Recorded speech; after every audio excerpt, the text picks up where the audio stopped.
Mesdames et messieurs, bonjour. Monsieur le consul général, bonjour.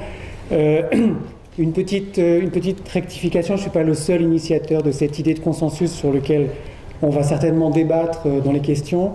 Je salue Boris Sakovic avec lequel on a réfléchi, et Iris Desforges également, le professeur Yves Orens avec lequel on a réfléchi et écrit beaucoup de choses sur les aspects juridiques de cette initiative. Alors de quoi s'agit-il ? Comment peut-on relier aujourd'hui, en 2015, la neutralité et la Russie, et en particulier les sanctions ? Nous pensons que la manière dont la Suisse a géré les sanctions internationales contre la Russie est une manière qui va à l'encontre non seulement de ses principes de base, de neutralité, mais également qui va à l'encontre de son indépendance politique pure et simple. Donc, je vais essayer de vous le démontrer. Ça a fait l'objet d'un article l'année dernière dans notre revue qui a fait pas mal parler de lui, je dois vous le dire, et qui est toujours d'actualité aujourd'hui puisque les sanctions sont toujours en cours. Alors il faut attendre que ça charge un petit peu. Manifestement, ça ne charge pas complètement, mais c'est pas grave. Alors on parle de sanctions contre la Russie. Ce ne sont pas des sanctions contre la Russie. Ce sont des sanctions contre des personnes. Ce sont des sanctions contre des entreprises. Ce sont des sanctions contre des personnes nominativement inscrites sur des listes. Qu'est-ce que ça veut dire ? Déjà que sanctionner des gens, d'accord, avec qui on n'a absolument rien à voir en Suisse et qui se retrouvent, eux, dans une situation qui n'est plus celle qu'ils avaient avant en termes de liberté, de fonctionner, de commercer, de se déplacer, etc. Donc déjà, si vous voulez, je rectifie l'idée habituellement admise selon laquelle il y a des sanctions contre un État. Non, ce sont des sanctions précises contre des personnes. Ça, c'est le numéro 1. Et c'est le deuxième slide. Peut-être tu peux me donner, je le fais moi-même. Moi, j'aime bien me promener. Alors, ici, comme ça. Ici. Voilà. On peut passer à celle d'après. Ça marche comme ça. Non. Alors, ça va être à toi de le faire. Vas-y. Alors, tu peux y aller. Alors, c'est un sujet qui est très complexe. C'est un sujet de droit international public qui nécessite des réflexions approfondies. Donc le défi pour moi, c'est de vous l'expliquer de manière directe, simple et réelle. Alors, il y a 5 points sur lesquels on va discuter. Le premier, c'est pourquoi avoir fait des sanctions contre des Russes, hein, des entreprises, des entités, des organisations ou des personnes. Pourquoi avoir sanctionné ces gens-là ? Il y a un prétexte à ça, c'est la situation de la Crimée. Ah, la Russie a envahi la Crimée. La Russie a annexé la Crimée et l'a arrachée de l'Ukraine. Ça, c'est ce qu'on nous dit. Alors, on analysera si l'analyse juridique de cette situation, elle est monolithique, unique et non discutable. Le deuxième point, c'est, mais ces sanctions sont-elles légales en soi-même, en soi ? Le fait de punir quelqu'un, parce qu'une sanction, on a tous entendu dans les entreprises, des gens parlaient de sanctions disciplinaires. C'est une punition, une sanction. Est-ce que punir quelqu'un au niveau du droit international, c'est quelque chose de possible. Le troisième point, c'est en droit interne suisse, par rapport aux valeurs de la Suisse, par rapport aux droits de la Suisse, par rapport à sa constitution, par rapport à sa signature avec des traités internationaux protecteurs, est-ce que ces sanctions-là sont possibles en droit interne ? Et on verra que c'est plus que des sanctions. C'est ce qu'on appelle des proscriptions. Je vous expliquerai pourquoi j'utilise volontairement ce terme. Ensuite, il y a une base légale aujourd'hui qui permet au Conseil fédéral de décréter ces sanctions. C'est la loi sur les embargos. Personne n'en a jamais entendu parler, sauf quelques spécialistes dans les bureaux de compliance d'organismes financiers.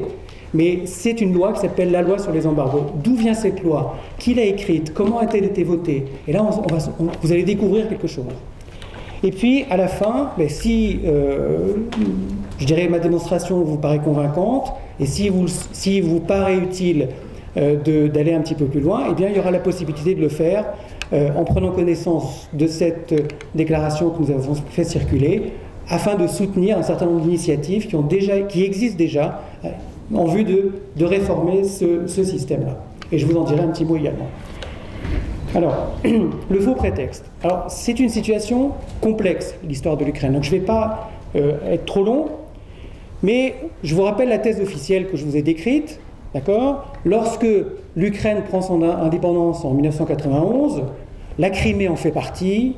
Il y a une règle très connue en droit international, je vous la cite juste comme ça par souci de culture générale, l'uti possidetis, les frontières administratives de ce pays restent telles qu'elles étaient, et par conséquent, la Crimée fait partie de l'Ukraine, point barre, circuler. Ça, c'est ce que tout le monde dit, beaucoup de professeurs de droit le disent, évidemment, tous les gouvernements qui soutiennent les sanctions le disent également, et ils partent du principe, par conséquent, que l'Ukraine n'était pas indépendante avant 1991, puisqu'elle faisait partie de l'URSS, que c'est une sorte de colonie peut-être, vraisemblablement, et que du fait qu'elle ait acquis son indépendance en 1991, la Crimée lui appartient. Et le vote, le référendum, à une majorité écrasante qui s'est prononcé pour prendre l'indépendance de la Crimée et puis ensuite se rattacher à la Russie en 2 temps. Donc ce n'est pas une annexion de la Russie techniquement qui a eu lieu, c'est des Criméens qui ont voté par référendum et qui ont décidé de se rattacher à la Russie. Eh bien ce vote-là, il est nul parce qu'il est contraire à la constitution ukrainienne et qu'en plus il y avait des troupes sur place, comme s'il n'y en avait pas eu avant avec les bases militaires, mais ça on l'oublie, on fait comme s'il n'y en avait pas eu. Et par conséquent, il y a eu une contrainte et c'est pas conforme à la constitution ukrainienne, donc circuler, il n'y a rien à voir, c'est pas possible, c'est illégal. Quant au droit à l'autodétermination pure, évidemment, il ne peut pas permettre, comme on le voit aujourd'hui avec la Catalogne, à un pays de faire sécession. Le droit à l'autodétermination, ça n'est pas ça. Le droit à l'autodétermination, c'est le droit des peuples colonisés à s'en sortir, ou alors le droit des peuples sous contrainte à s'en sortir, mais il faut qu'il y ait vraiment beaucoup de morts, beaucoup d'avions qui ont envoyé beaucoup de bombes, beaucoup de souffrances, et il faut qu'en général, les mêmes qui ont envoyé les bombes viennent jouer les ambulanciers.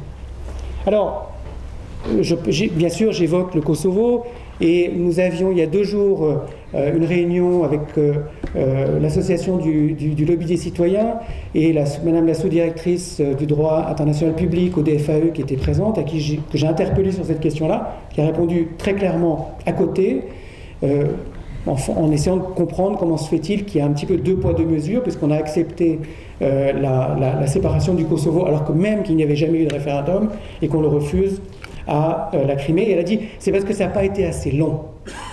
La genèse, si vous voulez, de ce vote était trop courte. Bon, alors maintenant, revenons à la réalité, c'est le slide qui vient. Tu peux directement passer à celui d'après. Alors, ça c'est l'Ukraine en 1939. Il n'y avait pas la Crimée. En 1945, il y a quelques morceaux, notamment des morceaux de la Pologne. Hein. C'est pour ça qu'il y a une grande partie de l'Ukraine de l'Est qui est de langue polonaise et non pas ni ukrainienne ni russe. Et c'est évidemment là où se font les exercices militaires avec l'armée américaine au moment où je vous parle. Mais une chose est certaine, c'est, vous le voyez, la Crimée était distincte. Alors, l'Ukraine était-elle indépendante ou pas indépendante en 1945, après la Deuxième Guerre mondiale? La réponse est qu'elle était indépendante. Pourquoi était-elle indépendante? Parce que, comme vous le voyez sur cette photo-là, l'Ukraine est un membre fondateur de l'Organisation des Nations Unies. L'Ukraine a son siège aux Nations Unies depuis le traité de San Francisco, depuis la conférence de San Francisco, membre fondateur de l'ONU. Non seulement l'Ukraine est considérée par la communauté internationale comme un État indépendant depuis 1945, mais l'Ukraine a été par 2 fois membre du Conseil de sécurité. D'accord? Qu'est-ce que ça veut dire, membre du Conseil de sécurité? Ça veut dire qu'il y a un vote en Assemblée générale, d'accord, et qu'on décide qu'un État indépendant va pouvoir exercer sa souveraineté internationale au milieu des membres permanents et des autres élus. Pour information, la Suisse a déposé sa candidature pour être membre du Conseil de sécurité pour 2020 ou 2022 ou 2023, je ne me souviens plus exactement. D'accord? Donc la communauté internationale a reconnu l'Ukraine comme un pays indépendant depuis 1945. Si demain, on devait revenir sur cet état de droit, ça voudrait dire que lorsque l'Ukraine a posé sa signature pour l'admission de nouveaux États au sein de l'ONU, peut-être qu'il faudrait les sortir, les exclure. Est-ce que ça voudrait dire que la décision du Conseil de sécurité est nulle? Certainement pas. Donc ça, c'est une chose acquise. Or, en 1945, la Crimée ne faisait pas partie de l'Ukraine. Et en 1954, lorsque Khrouchtchev, pour des raisons qui restent obscures, et dont certains disent, parce que j'ai parlé avec des témoins de ce qui s'est passé à l'époque, et qui vivaient en Crimée à l'époque, et qui ont évoqué des ramifications peut-être même mafieuses à l'époque, pour être clair.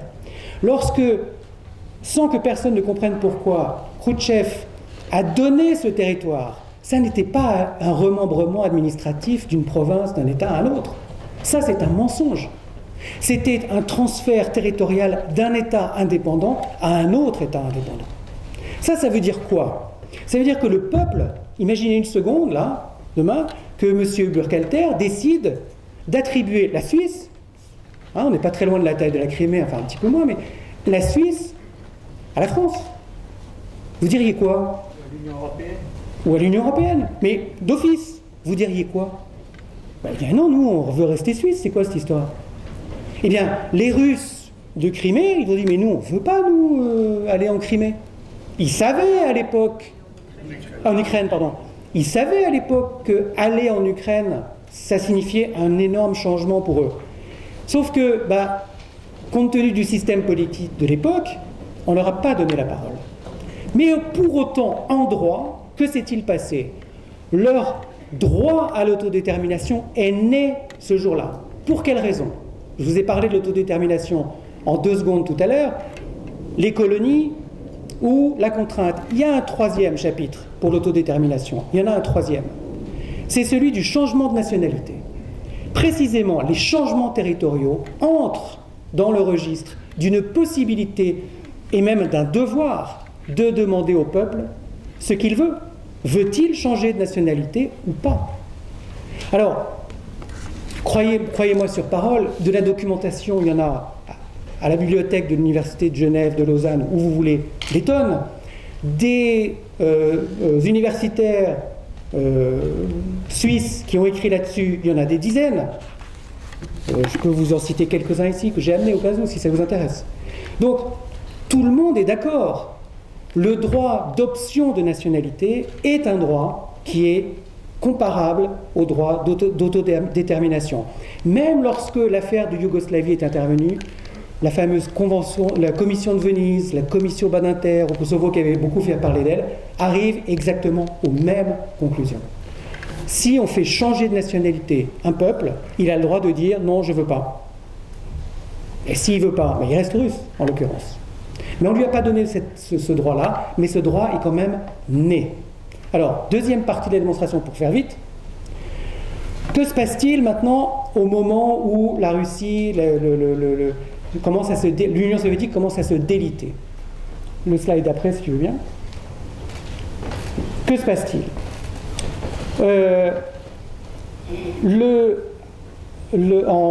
Alors, il faut que je me souvienne des dates parce qu'elles sont sur mes notes, mais je vous le dis de mémoire. En avril 1990, Gorbatchev prévoit un changement constitutionnel, opère un changement constitutionnel qui est un préalable à ce qui va permettre aux républiques autonomes d'Union soviétique, qui existent toujours à l'époque, de prendre leur autonomie, et non pas leur indépendance, mais leur autonomie. Il prévoit même de transformer l'Union soviétique en un nouveau groupement, qui n'est pas la CEI, mais quelque chose qui n'a jamais vu le jour, mais qui était son projet. Et l'été suivant, le mois de juillet, l'Ukraine dit on va opter pour une autonomie, on va garder la Crimée et on va interdire aux Ukrainiens d'avoir la nationalité russe. Il n'y aura pas d'option de nationalité. Les personnes qui viendront en Ukraine, si ça se fait, n'auront que la nationalité ukrainienne. Les Criméens ont compris le message et en décembre 90, annonce, donc on est toujours au sein de l'URSS, annonce à Moscou, annonce au Kremlin, leur volonté de revenir à un statut qui était le leur avant la guerre. Au moment de la guerre, ils se sont retrouvés être une province. Et ils ont décidé de redevenir la République socialiste soviétique autonome qu'ils étaient avant la guerre. Si tu reviens à la carte de 1939, vous le lirez vous-même. Voilà. Autonomous Soviétique Socialiste République. Ils décident, un, de revenir à leur statut de République autonome, et deux, d'opter, en perspective de ces déclarations de l'Ukraine, de Kiev, d'opter pour rester russes et non pas ukrainiens. Que font-ils à ce moment-là? Ils décident de faire un référendum qui a eu lieu en janvier 91. Ils font ce référendum en janvier 91, si je me souviens bien, vers le 8 ou 9 janvier 91, qui se passe de la manière la plus régulière qu'il soit. Il faut savoir qu'à l'époque, il y avait déjà des ONG américaines qui travaillaient au corps l'esprit politique des différentes personnes sur place, notamment financé déjà par quelqu'un d'assez célèbre qui s'appelle M. George Soros, déjà. Et par conséquent, ça a été contrôlé. Et il y a eu 83% de participation et il y a eu un vote favorable pour que les Criméens restent russes de 93,4%. Ça veut dire que le droit à l'autodétermination qui est né en 1954 s'est exprimé en 1991. Ça veut dire quoi? Nous étions encore dans l'URSS. Le droit qui a été utilisé à cette époque-là était valide. D'accord? L'URSS existait toujours. Par conséquent, la Crimée n'est pas rentrée dans l'Ukraine. D'accord? Avant même que l'Ukraine non pas prenne son indépendance, mais prenne son autonomie. Donc la Crimée n'est pas rentrée dans l'Ukraine. Qu'a fait Kiev 3 semaines plus tard, le 12 février 1991, sur des conseils, tout ça est documenté, ce que je vous dis est entièrement documenté, sur des conseils d'avocats américains, d'accord, qui avaient évidemment déjà en ligne de mire les bases russes de Crimée, sur la base de conseils d'avocats américains qui s'en vantent. C'est-à-dire qu'à l'époque, il y a une littérature ukrainienne que l'on peut très bien comprendre du point de vue des gens qui défendent ces idées-là. Vous voyez ce que je veux dire? Ils ont été jusqu'au bout de la logique. Eh bien, ils ont conseillé au Soviet suprême, ce n'était pas la Rada, c'était le Soviet suprême de Kiev, de passer une loi reconnaissant le référendum, mais à l'intérieur de l'Ukraine. Cette loi est passée le 12 février 1991, et cette loi signifie juridiquement l'annexion de la Crimée par l'Ukraine. Par conséquent, en 2014, là, vous voyez qu'on remonte par rapport à ce que disait la sous-directrice au droit international du DFAE. Ce n'est pas quelque chose qui s'est passé en 15 jours, mais c'est quelque chose qui s'est passé sur des dizaines d'années, depuis 1954, qui s'est exprimé à chaque fois que le peuple a eu la possibilité de s'exprimer, et ce ne sont que des réitérations d'un droit acquis à l'époque. N'est-ce pas? Eh bien, il y a eu une réitération en 2014. D'accord? Et c'est donc une réitération qui s'inscrit sur le long terme. Voilà. Alors, si vous voulez, le biais informationnel, il est là. On vous dit, ah mais non, c'était une province, ça, vous pouvez rien. Non, c'est pas vrai. Il y a une discussion juridique forte. Et il y a un argument puissant. Et nous en avons discuté avec des collègues, avec des avocats, des professeurs de droit, de Suisse, de France, d'Angleterre, de Suède. On a monté un groupe de réflexion. Et ce groupe de réflexion conclut que si la Suisse, et j'en finirai sur le chapitre pur de neutralité, si la Suisse était vraiment neutre, eh bien, sur cette question-là, elle dirait, il y a un débat. Et elle dirait, nous devons, là, réfléchir à cette question de manière impartiale. La Suisse n'a pas dit ça. La Suisse n'a même pas ouvert le débat. Elle a dit, ils le disent, donc on le dit. Voilà, ça c'est le numéro 1. Et nous pensons que, indépendamment de la Russie, demain ça peut arriver dans une relation avec la Grèce, avec l'Italie, avec la Suède, avec l'Irlande, avec n'importe qui, puisque c'est comme ça que ça marche.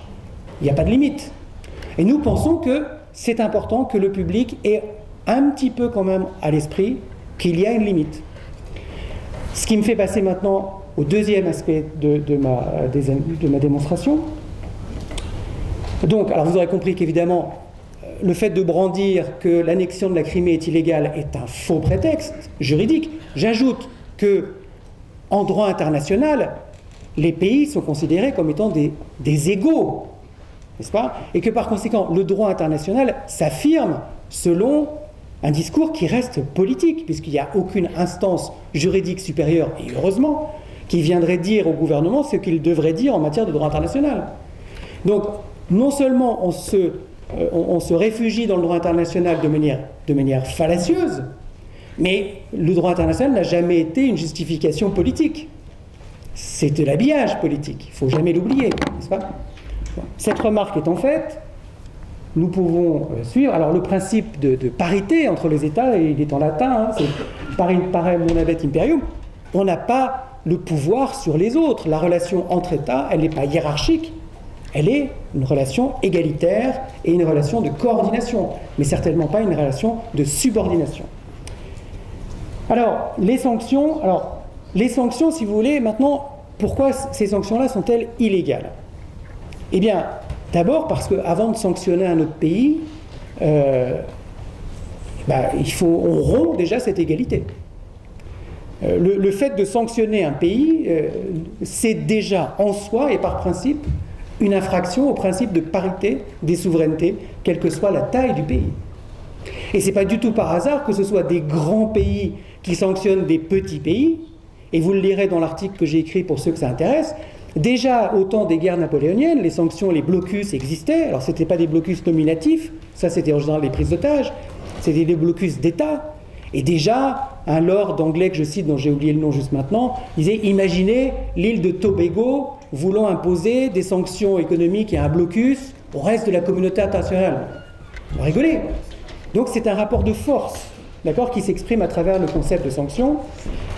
Et ce rapport de force, si vous voulez, il a été admis au niveau de l'ONU parce que l'ONU est une organisation et que c'est un club.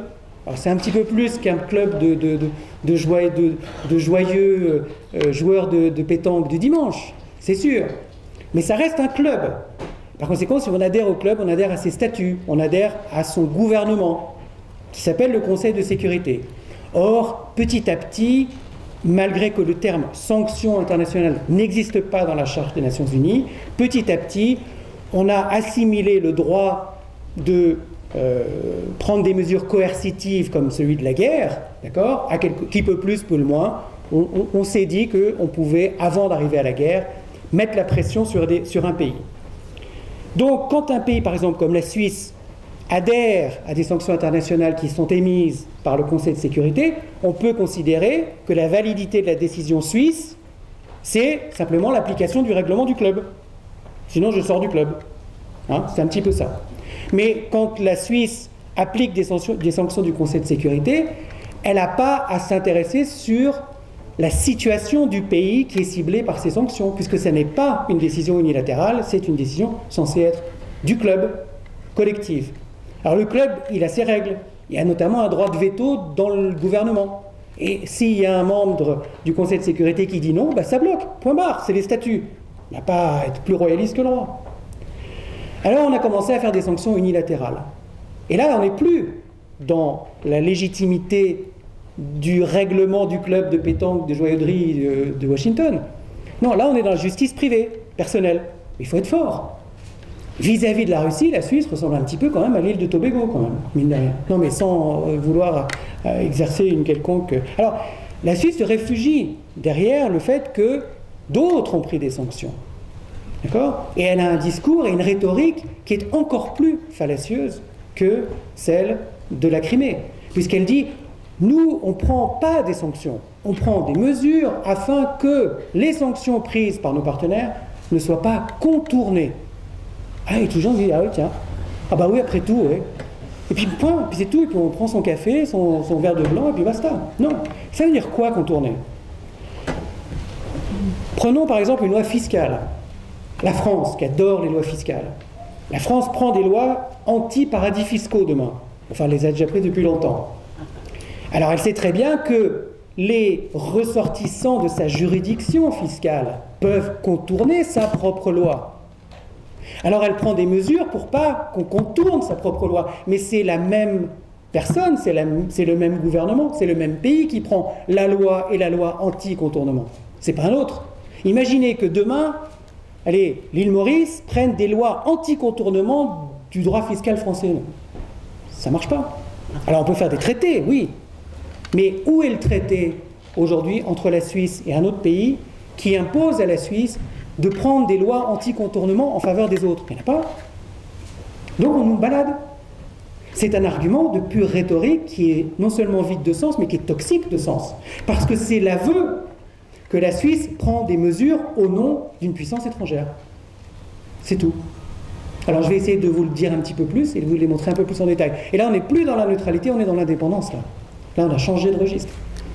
Alors, non, tu peux laisser ça. Alors, le phénomène s'aggrave. S'aggrave avec la personnalisation des sanctions. Alors ça, c'est un truc qui a été inventé vers 1995 jusqu'en 1998. Et d'ailleurs, la Russie y a participé à l'époque, mais on était sous gouvernement Yeltsin. C'était une autre logique de gouvernement et du droit international qu'aujourd'hui. Vous le comprendrez fort bien. Donc, il y a des gens qui ont dit, bon, c'est vrai que, alors il y avait l'Irak, les sanctions contre l'Irak, il y avait beaucoup de discussions, le peuple en pâtit. Pourquoi ne pas punir les potentats directement, les dictateurs, leurs familles, etc. Puis on a inventé un truc qui s'appelle les Smart Sanctions. Alors le nom lui-même vous dit d'où vient l'invention. Mais à l'époque, la Russie a également souscrit, encore une fois, c'était le gouvernement Yeltsin. Donc ça veut dire intelligente, hein, les sanctions intelligentes. Pas sûr que ce soit intelligent, mais c'est comme ça. Alors ces sanctions, eh bien, elles ont réintroduit dans le droit interne de tous les États qui y ont souscrit, notamment la Suisse, et vous allez voir dans quelle mesure, ils ont réintroduit le principe de proscription. Alors c'est quoi les proscriptions? Proscript, c'est des affiches qu'on mettait au 1er siècle avant Jésus-Christ à Rome, quand on faisait une saisie des biens des débiteurs défaillants, et on mettait leur nom sur des papiers, des proscripts, des affiches, et on disait, ben voilà, c'est un débiteur défaillant, ne travaillez pas avec lui, etc.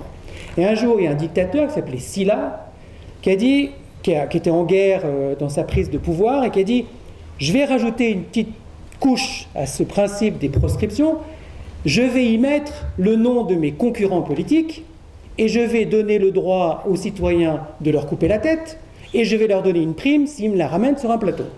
Ça, c'est la proscription. D'accord ? Ça a commencé à s'institutionnaliser de cette façon-là. Mais ça a continué pendant toute l'époque romaine, et il y a des vers de je ne sais plus quel grand auteur romain, ça m'échappe à l'instant, qui décrit des situations comme des dépêches ATS ou AFP du matin, disant, voilà, eh ben, les gens venaient voir qui était inscrit sur les listes, et un jour, il y a un pauvre homme qui est venu voir les listes, il a vu son nom dessus, et les gens ont dit, ah, mais c'est moi, les gens ont dit, ah, c'est eux, boum, ils lui ont coupé la tête. Et donc, il y a eu des témoins qui ont raconté cette histoire absolument horrible. Donc, c'est quoi? Ce sont des jugements pénaux d'ordre pénal, ce sont des peines de mort, en l'occurrence, d'ordre pénal, décidées par un gouvernement politique, sans passer par la case judiciaire. Alors, ça s'est développé pendant des siècles. En France, on a connu les lettres de cachet, qui n'étaient rien d'autre, hein, des décisions de justice exécutive. Eh bien, on est revenu à ça. Génial, le progrès. Formidable. Et vraiment, mais ni vu ni connu. C'est ça qui est incroyable. Ni vu ni connu. On a rétabli, avec les Smart Sanctions, le droit de mettre des gens sur des listes noires sans passer par des jugements. Alors, quand c'est le Conseil de sécurité, alors, il y a des gens qui ont réfléchi, oui, mais enfin quand même, les droits de l'homme et tout ça, oui, bon, là, on va essayer quand même de leur donner une petite case de rattrapage, mais on est loin des garanties d'un procès pénal. C'est juste zéro. Rien. Il y a un comité qui va vaguement vérifier si on ne s'est pas trompé de nom et d'adresse, quoi, en gros. C'est impossible de l'activer. Mais on dit, oui, mais c'est l'ONU, alors vous comprenez, c'est l'ONU. Bon. Mais alors quand c'est pas l'ONU, c'est quoi? C'est quoi? Mais c'est de l'arbitraire pur. C'est tout. C'est-à-dire qu'aujourd'hui, je suis tombé, moi, par hasard, avant qu'elle soit sortie du site internet du DFAE, j'ai réussi à attraper les fichiers Excel des sanctions, avant que ça passe en HTML. Un coup de bol. Je les ai. Bon. Alors, voilà, on découvre des noms d'un certain nombre de personnes, avant même d'ailleurs que le référendum de Crimée ait eu lieu, simplement parce que, par exemple, un député avait émis le souhait politique dans son pays indépendant de dire « bah oui, la Crimée, pourquoi elle ne serait pas russe ?» Ah bah boum, sanction. Qui a fait le décret de sanction numéro 1 au mois de mars 2014 ? Monsieur Barack Obama. J'ai son executive order ici. Pourquoi il l'a fait ? Parce que parler comme ça dans son propre pays, la Douma en Russie, eh bien, c'est un danger pour la sécurité américaine. D'accord ? C'est écrit noir sur blanc. Le lendemain, ça c'est on est le 16 mars. Le 17 mars, l'Union européenne fait pareil, copier-coller. Les mêmes mots, les mêmes noms, les mêmes justifications, les mêmes notes blanches pour dire « Monsieur a dit pendant un débat politique à l'Assemblée nationale de son propre pays que voilà son opinion politique. » Eh bien, ce monsieur, il est interdit de commercer avec l'Union européenne, avec les États-Unis. J'ai pris l'exemple d'un monsieur qui, en plus, était un opposant au parti de Vladimir Poutine, qui s'appelle Sergueï Mironov. Vous avez jamais entendu parler de monsieur Sergueï Mironov, je ne sais plus. Personne n'a jamais entendu parler. Il n'a rien fait à la Suisse. Ah bah tiens, au mois d'avril 2014, alors ça a pris quand même 15 jours pour faire la traduction en allemand, en italien, peut-être même en romanche. Boum, les mêmes noms, la même nomenclature américaine, le même copier-coller. Et c'est tellement... Vous savez, quelquefois, à Berne, on fait les choses bien. Alors, quand on fait le décret pour les sanctions nominatives, on fait quoi ? Sur le papier officiel, on dit quoi ? Origine de la sanction. Origine de la sanction. Union européenne. Justification de la sanction. Article 1, de quoi ? De la décision de Bruxelles. D'accord ? C'est-à-dire que non seulement la nomenclature technique, elle est d'origine euro-américaine, mais on dit, c'est eux qui l'ont fait, alors nous on le fait. Comment c'est possible ? Vous voyez ? Comment c'est possible ? Comment on en arrive à des aberrations pareilles ? Et dans le silence, regardez combien on est aujourd'hui. Merci d'ailleurs d'être venus si nombreux malgré les intempéries. On n'est pas très nombreux. On a une petite centaine, 150, je ne sais pas, 120. Mais qui entend parler de ça ? Personne.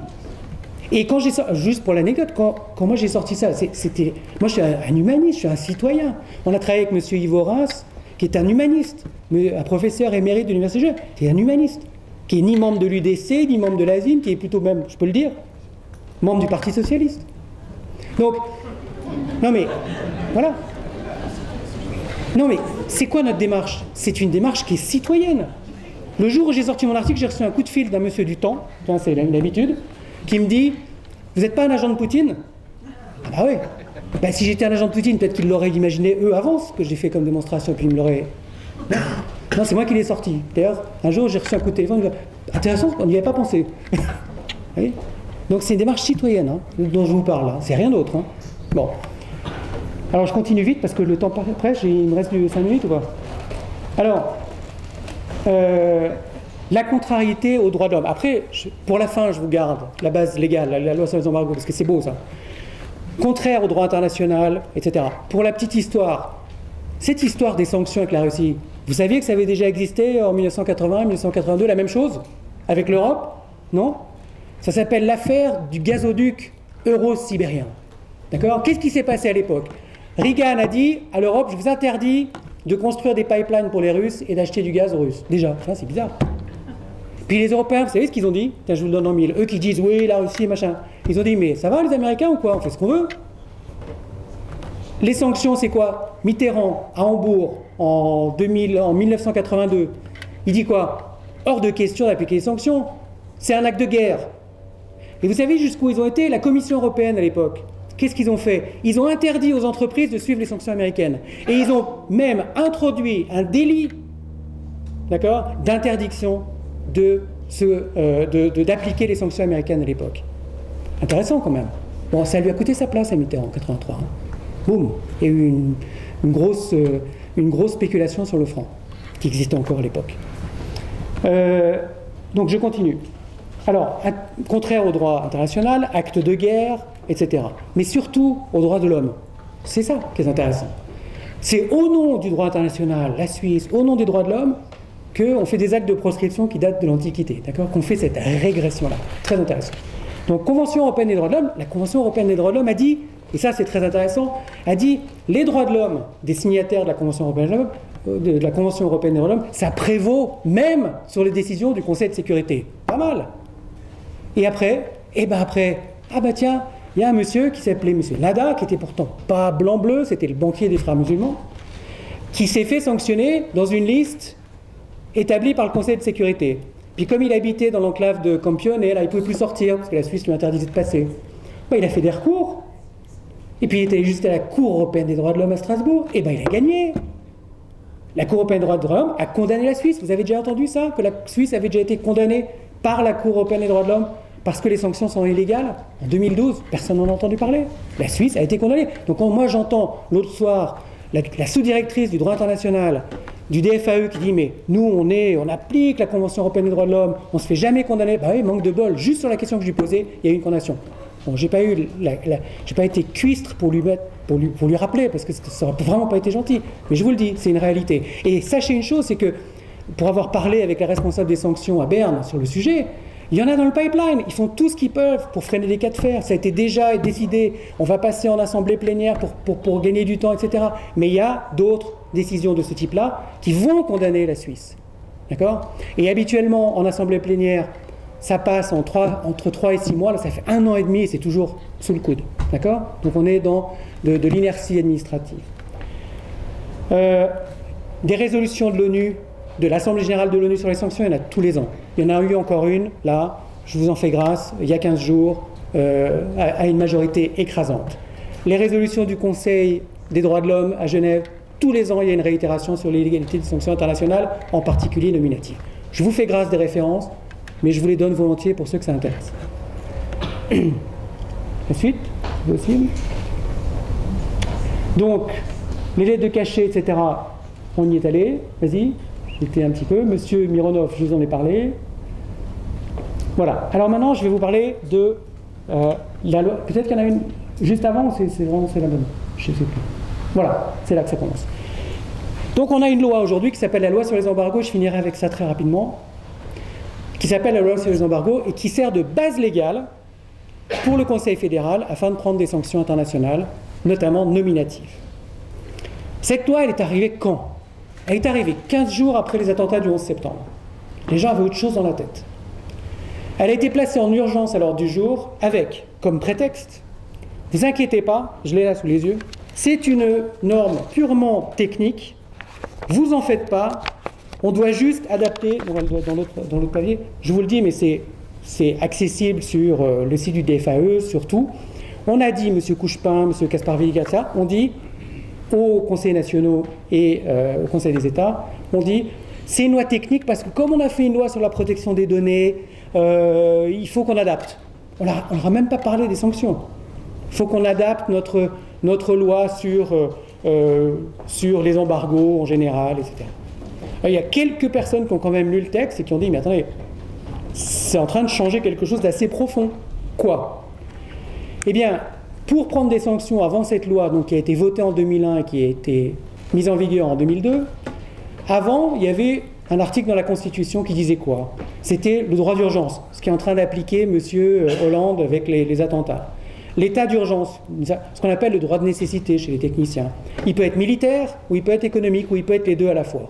Quand il y a une urgence, on ne peut pas réunir le Parlement d'un coup pour lui dire il faut passer une loi pour prendre des mesures d'urgence.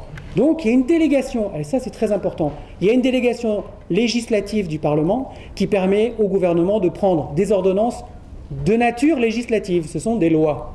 Ça s'appelle ordonnance, mais c'est de la nature des lois. C'est comme si c'était le Parlement qui les avait pris, mais c'est le gouvernement qui les prend.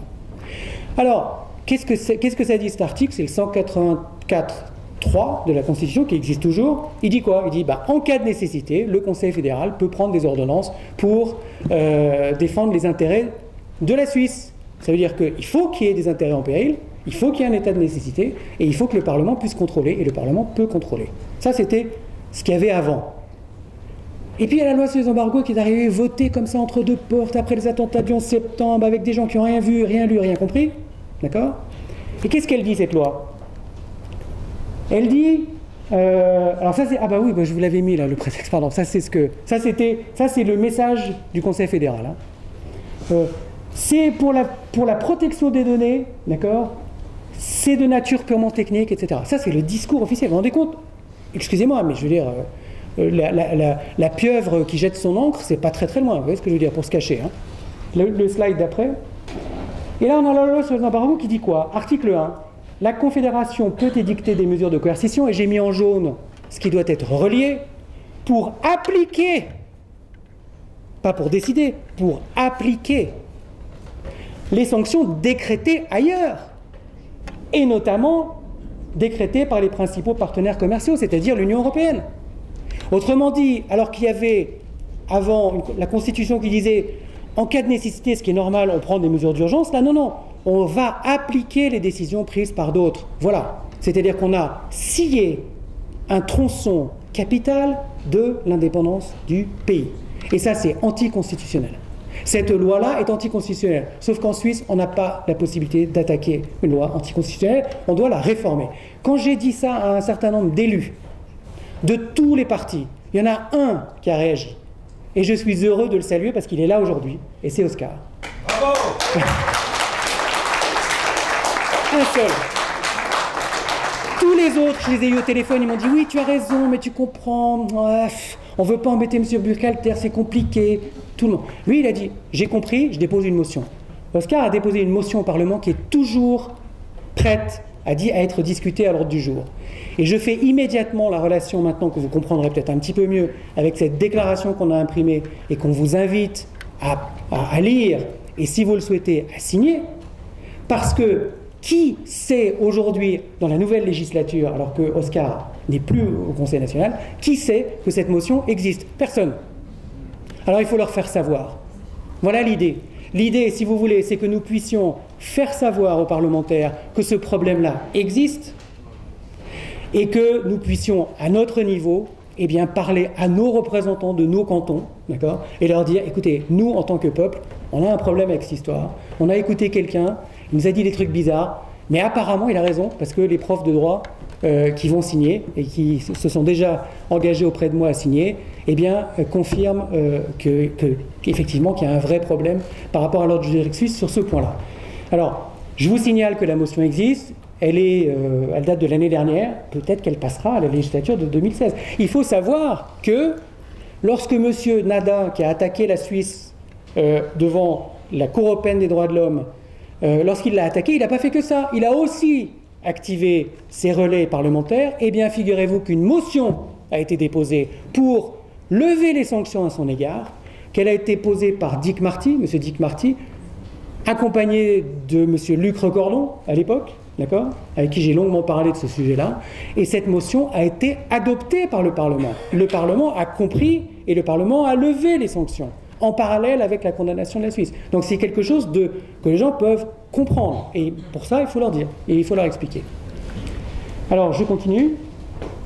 Un petit rappel de la Constitution, l'article que je vous disais, lorsque la sauvegarde des intérêts de la Suisse l'exige, oui, le Conseil fédéral peut.